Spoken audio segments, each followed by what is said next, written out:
Welcome back, fight fans. What's up? Finally here. The week of UFC Freedom 250 is finally here.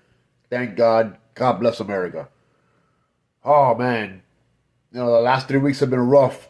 They've been rough. They threw us two Apex cards with a little China card in the middle, and they haven't quite been living up to the hype of top tier UFC entertainment.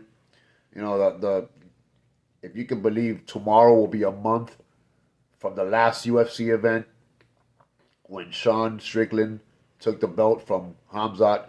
Ever since then, they've been, throwing us these little fight nights, and we've been doing okay. But for me to do very well, I need some exciting fights. I need some high quality matchups like we seem to have this week. I'm a little skeptical because it's a one-off, and one-offs traditionally they can be really good or really bad. This one's been really hyped up, so let's see if it can live up to the hype. Um, you know, got a lot of action here, tons of action. Can't wait. It's on a Sunday night, so it's awesome. We can enjoy our Saturday night out, and yeah, before going back to work on Monday like we dread, we get to hopefully witness a great UFC event on the front lawn right here, the White House. Let's see. Let's go. Let's jump right into the action, guys. First fight of the night, we got Diego Lopez versus Steve Garcia. And before that, let me just say, I am a proud American, born and raised here in America. Couldn't we do something on our 250th birthday to kind of, I don't know, man. I kind of got Americans going 3-5 overall on this card, but I'll show you why. This to start off here with Diego Lopez and Steve Garcia. This is a weird opener. You got two game veterans here. I guess this is only 7 fights. They figured, this would be the opener, but this could easily be the fight of the night, ladies and gentlemen. These two guys really come to throw down. They both move forward, so I mean, this is going to be really interesting. Steve Garcia.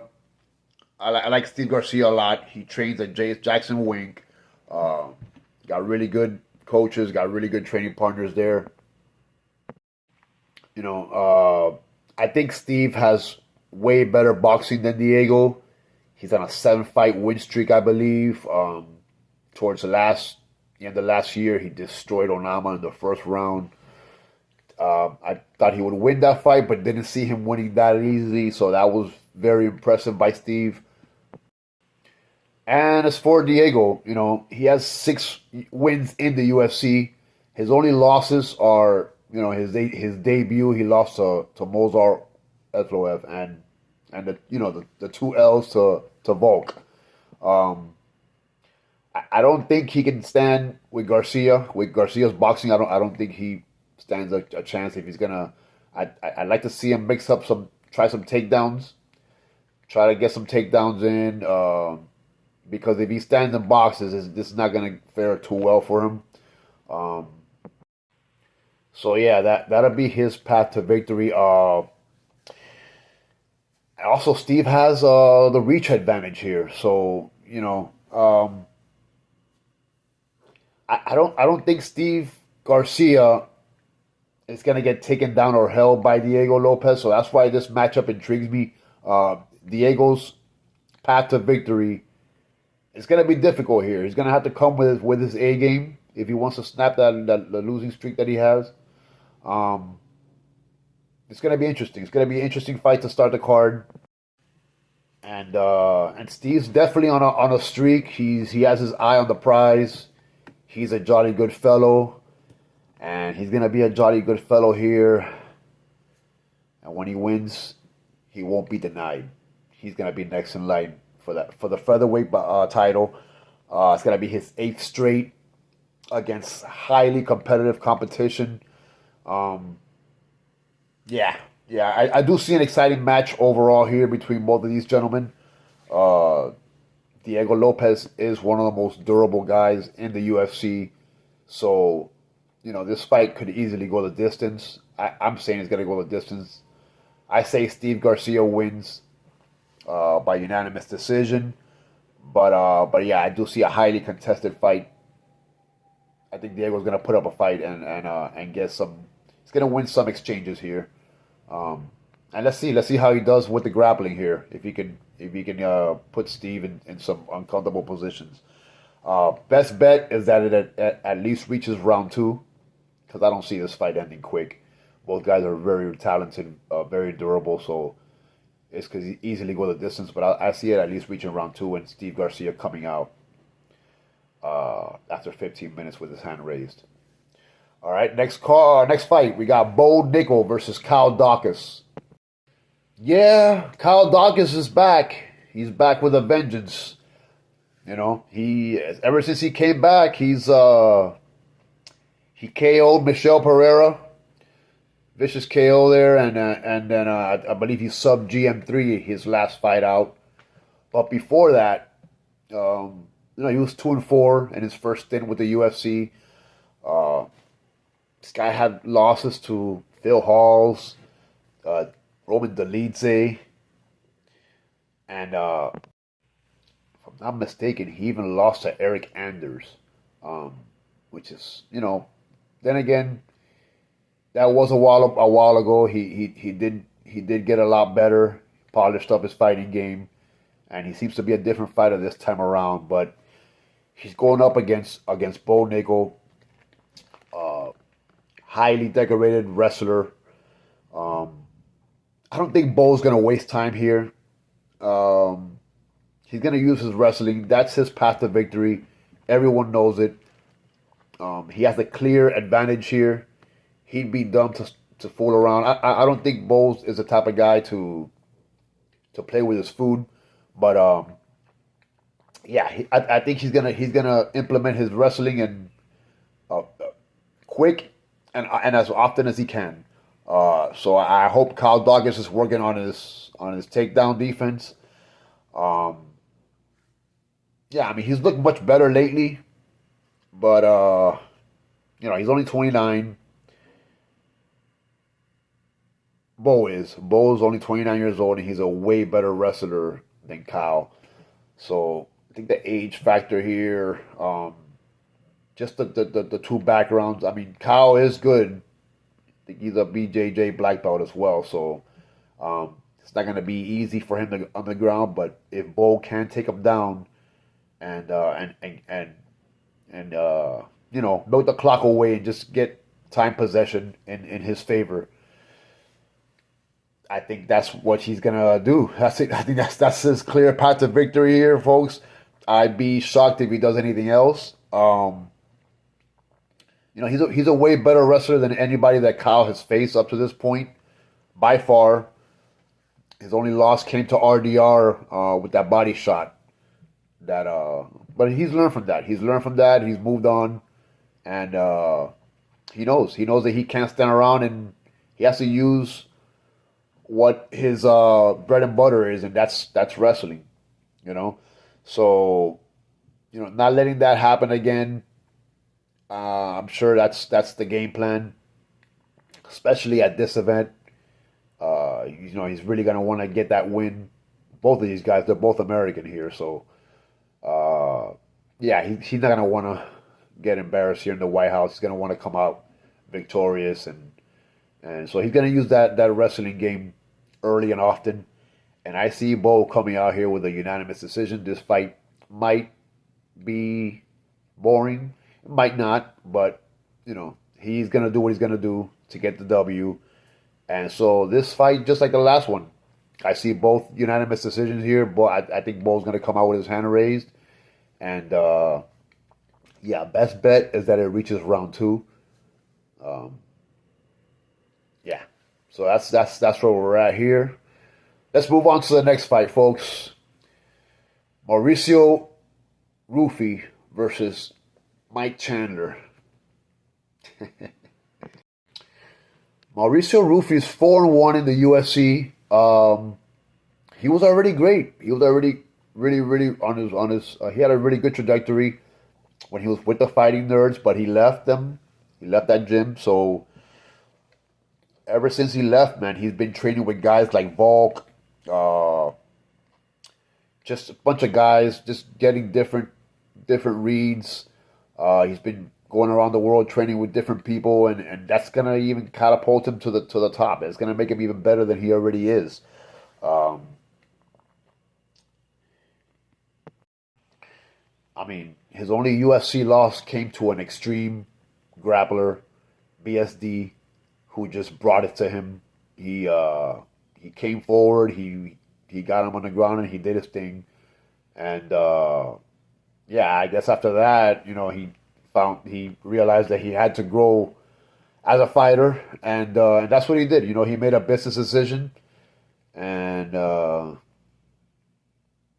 we'll see. We'll see what he has now uh, against Mike Chandler, who's really up against the wall here, man. He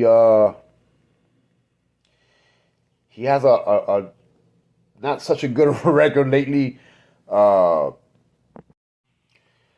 yeah, I mean, when he first came in from Bellator, uh, yeah, he beat Dan Hooker, but that Dan Hooker's not upper echelon of fighters. So, he's lost to Charles DuBronx twice. He's lost to Dustin Poirier. He's lost to Justin, which we'll see in the main event. He's lost to Patty. Patty the Batty even beat him. So his only other win in the UFC was against Tony Ferguson with that fluke kick, and he was losing the fight up until that point. So, Michael Chandler's a guy that came in with a lot of hype. He came in from the other promotion. One of those guys that was blown up. Oh, Michael Chandler, and hasn't really done much. I think this is a bad move for him fighting Rufy at this point. Both guys' trajectories are just way different. Don't like the way it's gonna play out for the American here, man. Mauricio Rufy is way too good. Uh, I'm not expecting this fight to be competitive, to be honest with you. I'm expecting a highlight reel KO by Mauricio Rufy. Um, I could be wrong. I have been. Nobody's perfect in the picks, but I just don't see. The best bet here is that this fight does not go the distance either way. I know Michael Chandler is going to come out guns blazing, and Mauricio Rufy is just gonna. I think he's going to annihilate him. To be honest with you. Um, if anybody disagrees, I would love to hear what you got to say. But that's that's what the recent fights from both is telling me here. So that's that. Let's move on to the next fight. This one's exciting. This one's gonna be a little exciting here, folks, for a lot of reasons. We got Josh Hokett going up against the Black Beast, Derek Lewis. Hokett is only making his fourth UFC walk, and he's already facing the longtime veteran, ninth-ranked Derek Lewis. Uh, this guy's first UFC fight was November of last year. Um, he's already ranked number 5, if you can believe that. Um, his first big test a couple months ago in April. For my birthday, I went to go see him live, and thanks to him and Curtis, they put on not probably, that was the best heavyweight fight that I've seen in person live. Both guys put on a show, and I'm very thankful for that because the fight before, or a couple fights before, it was probably the worst fight I've ever seen in person. So thanks to both of those guys, they put on a show. This guy Josh Hokett talks a lot of crap, but the guy backs it up, man. The guy's super talented. Um, a lot of guys just talk, just to get clicks. But this guy This guy is an entertainer on all levels. Um, yeah, and now he's up against the Black Beast here, who is 29-13 all time. I believe he is the all-time leader in KOs in the UFC. Uh, fan favorite. Always been a fan favorite. I love Derek Lewis too. Both of these guys have great personalities. Are uh, very funny on the mic.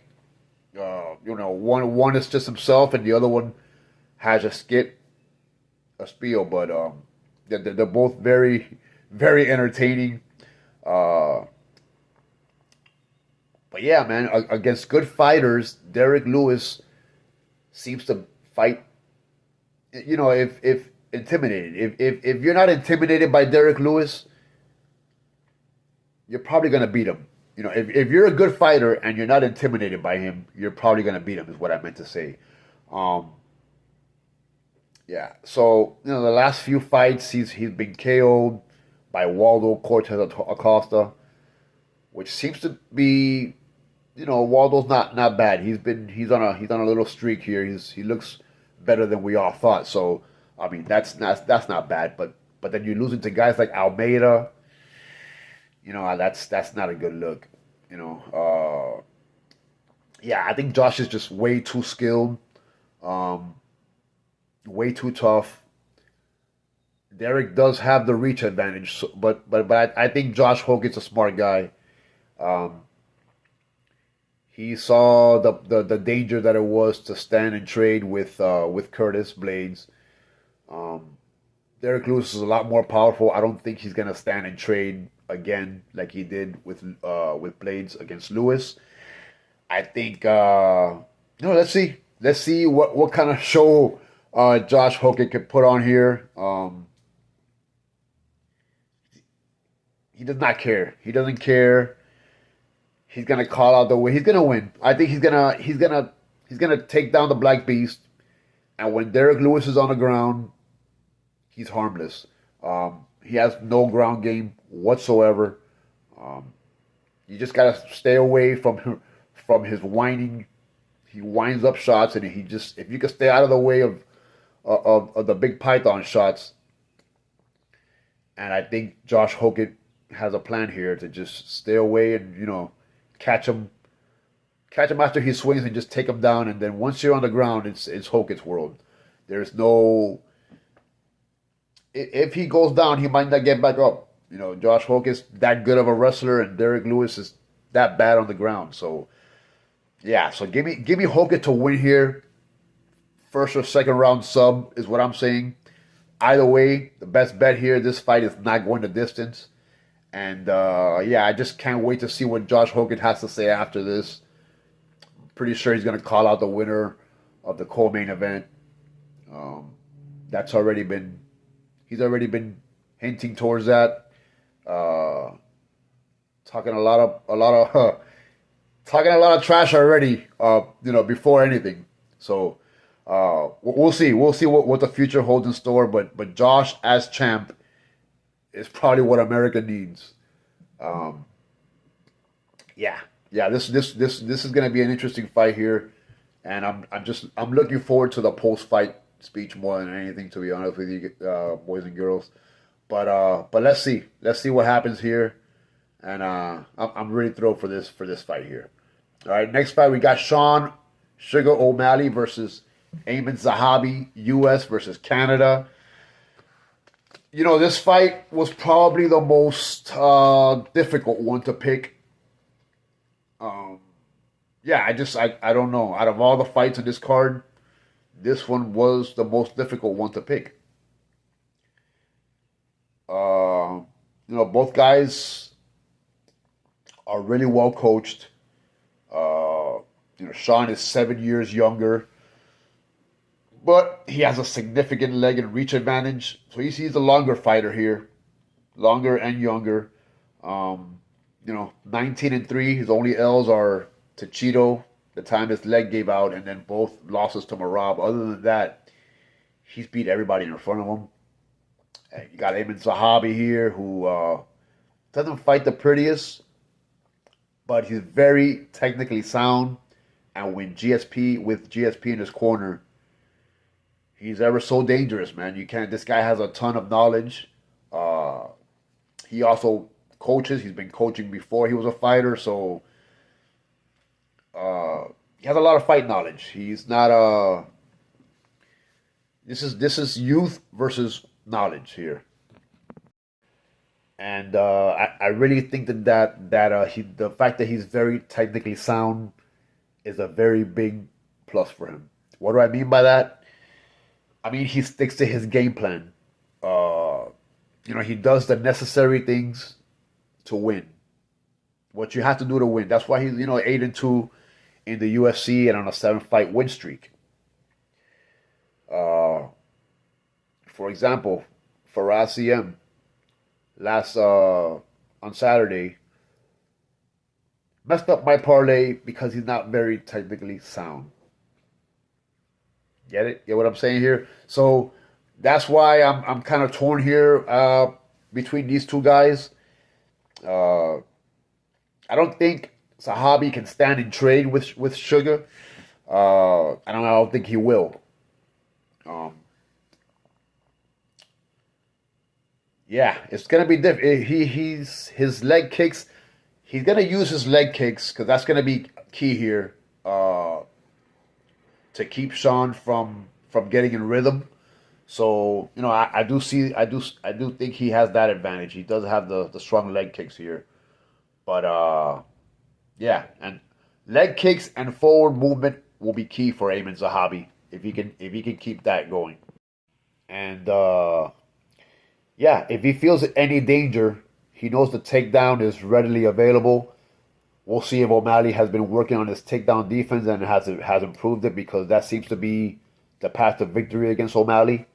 And I'm sure Ayman Zahabi knows that with GSP in his corner. I'm sure they've been working on tons of things. Both guys will be very prepared. I do see this being a very, very tight contested match. Yeah, it's going to be interesting, folks. It's going to be interesting. Ayman Zahabi has 7 straight wins against a very interesting collective group of opponents. So it's not like he's been, O'Malley. Let's be honest. O'Malley he gets special treatment. He's gotten special treatment. Jabroni after jabroni. He hasn't been really tested with high level competition like Ayman has, and for that reason, since Ayman has been fighting higher competition longer, I'm gonna take Ayman Zahabi here to win by split decision.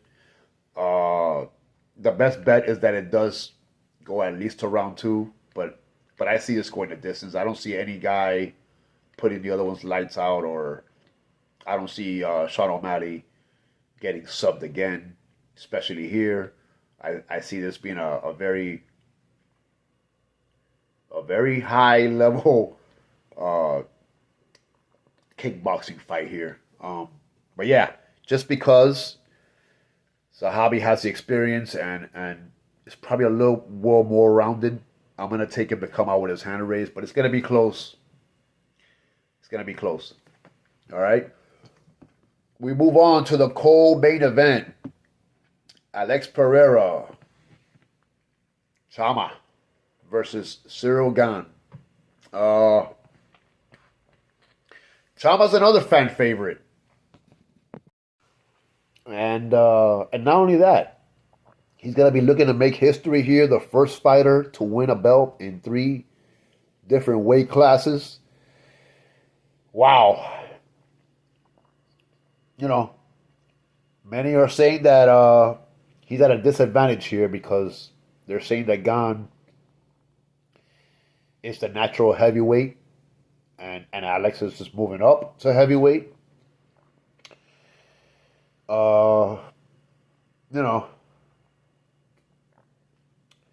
Also, Gane has a reach advantage, so that's interesting. So this is Gane's natural weight, and he has the reach advantage. So take that for what you will. Man, after Alex has been through in his life, the resurgence of from what he was, the alcoholic, the tire shop, gave up on his fighting career. What a turnaround! I'm sure nobody wants this more than him. Nobody wants this more bad than he does. I'm sure he's been working extra hard with Glover Teixeira. Uh, you know, he's 13-3. Gane is 13-2 and a no contest. So these guys are very, very similar in stats and records. Uh, you know, as far as Ciryl Gane, the eye gouger goes, he's an excellent fighter, excellent resume, great game. The way he bounces around the ring, just his overall technique, really good hands, excellent fighter until the bright lights are on and he's fighting for the belt. It is what it is. I mean, some guys just, I don't know. That's his ceiling is to fight for the belt for some reason. You know, he got out wrestled his first championship fight by Francis, out of all people, who, they were long time training partners, and Francis is known for his striking. He got out wrestled by him on a bad knee for 25 minutes. Then the second time he went to go fight, I don't think the fight lasted more than 2 minutes. Granted, it was against the best ever, but he got subbed by John Jones. He made it look very easy. And then last year, he had a chance there up against Tom. Could have gone either way. He was looking really good there, and then decided to gouge his eyes out, and it's a no contest. So, this is his fourth title opportunity. The first one he lost in decision. The second he got subbed. The no contest last year. The only thing he's missing is to get knocked out. And I think this is it. This is the guy to do it.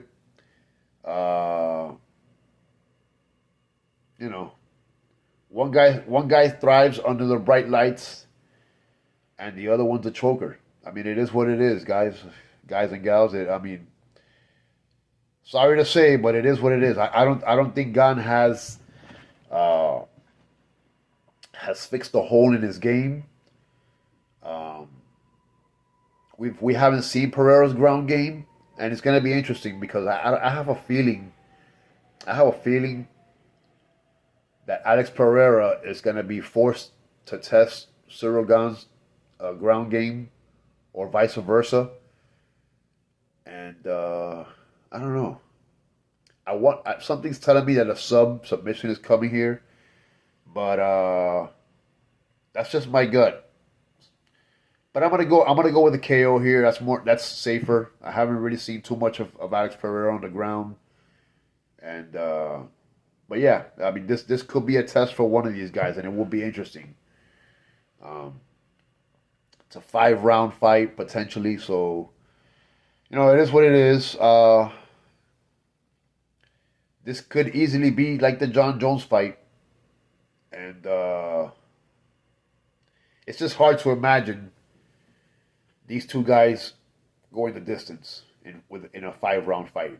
If it was 3 rounds, I'd say they might go the distance. But in a 5-round fight, these two for the belt, Ciryl Gane wants to become champ for the first time. Alex Pereira wants to be a third division champ. I can't see this fight. The best bet is that this fight does not go the distance. That's what I'm gonna bet. And I see Alex Pereira winning by TKO. I thought sub, but I might put a separate wager down there for sub on Alex here. Something's telling me that, but I'm gonna my official pick is KO here. We'll just see. We'll see how this fight goes, but it will be interesting. I can't wait. If you haven't yet, please like and subscribe. Come with me on this journey. Let me entertain you. Help me help you. All right, guys and gals. Got the main event here. El Matador, Ilia Pereira versus Justin, the human highlight reel Gaethje. Oh boy. It's going to be all eyes on these guys. This is going to be it. I don't think anybody can wait for this. This is going to be one of those that before the bell rings, everyone is just glued to the TV. I hope there's not a blackout. I just want to. This is going to be great. This has to be great. It has to live up to the hype. There's been so much trash talk by one side, mostly, but it is what it is. Justin Gaethje. Let's jump into it. Justin Gaethje. Keep in mind, folks, this his first UFC fight was almost 9 years ago to the date, and I believe he's making his 17th UFC walk. So yeah, that's 10-6, and most of those fights have been for our pleasure, all-out wars.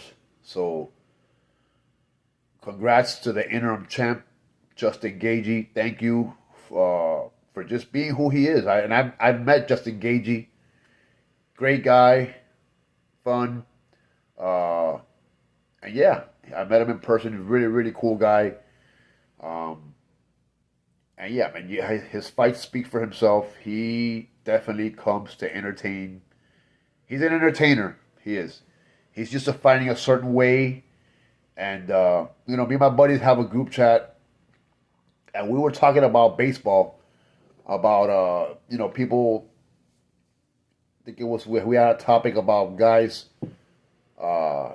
changing the way they swing in the postseason to be more efficient.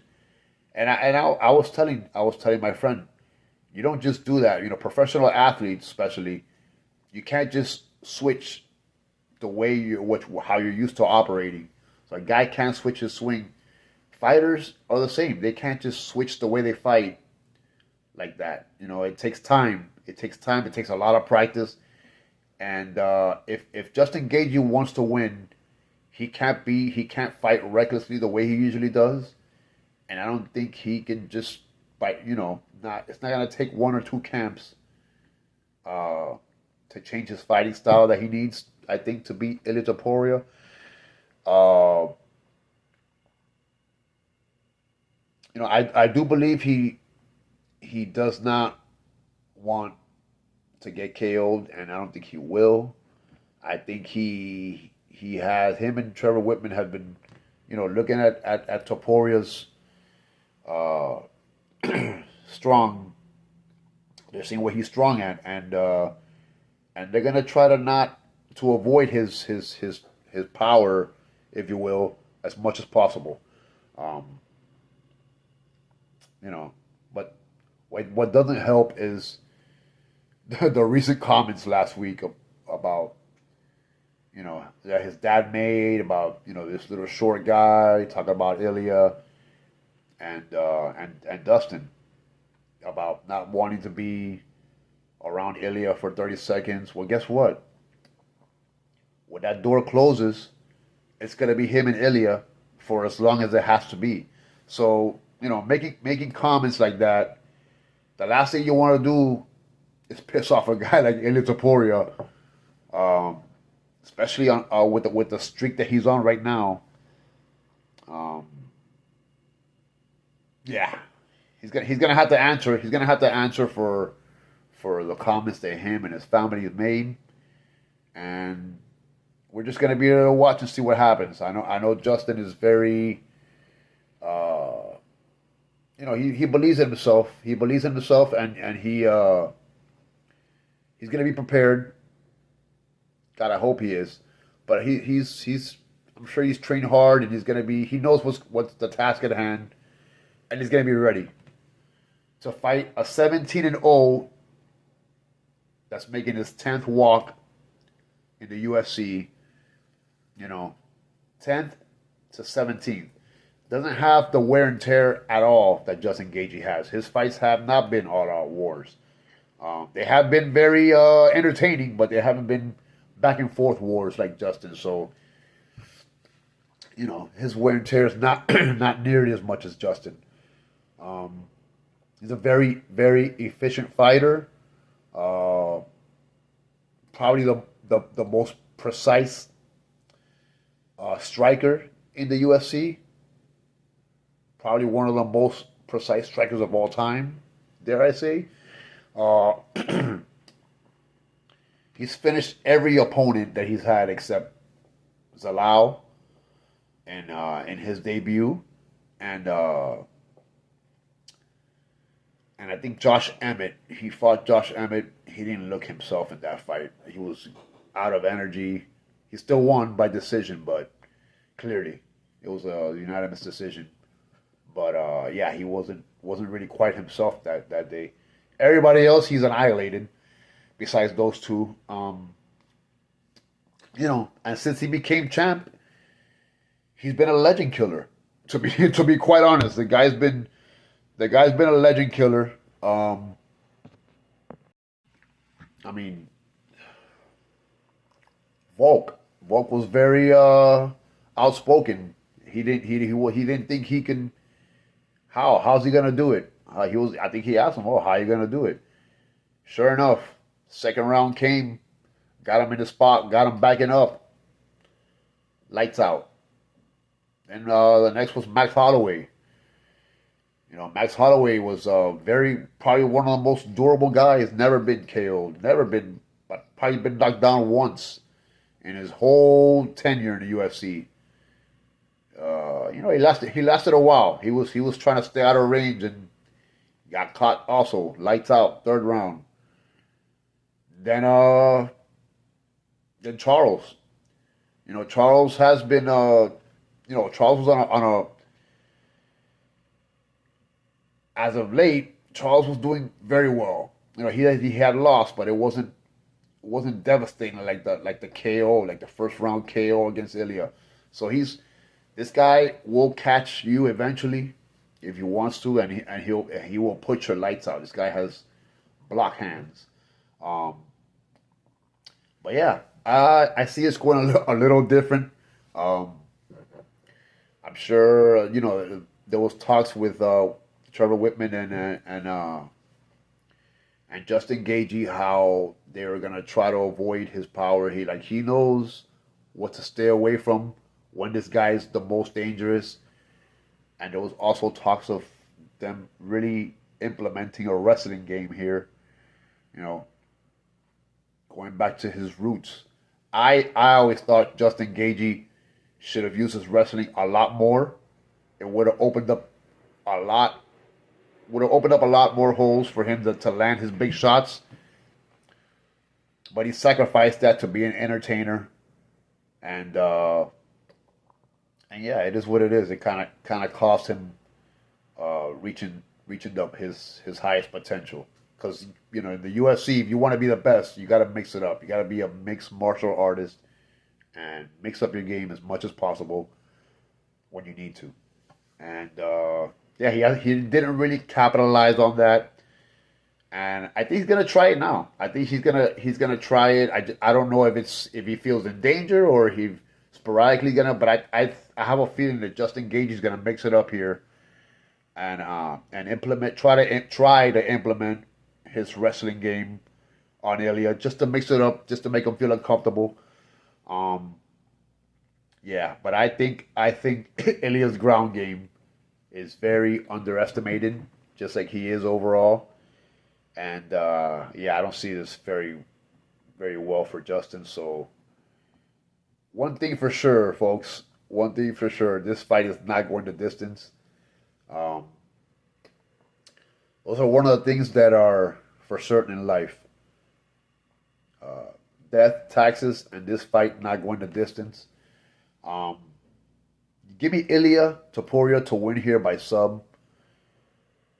Sorry to say, this guy, I see Justin taking a route that he shouldn't, and Ilia Topuria will put him to sleep on the White House lawn, and we'll see what's next after that. Either way, folks, have a wonderful week. Enjoy yourselves. Got Friday and Saturday. We can go out. This is going to be weird, man. UFC. There is a UFC, but it's not on a Saturday, so I don't think that's ever happened in my whole lifetime of watching UFC. But this is definitely going to be interesting. So, Saturday night lights. Can't wait. It's going to be a great weekend, great week. And I'll see you guys next week. Hopefully we'll make some good money here. Take care.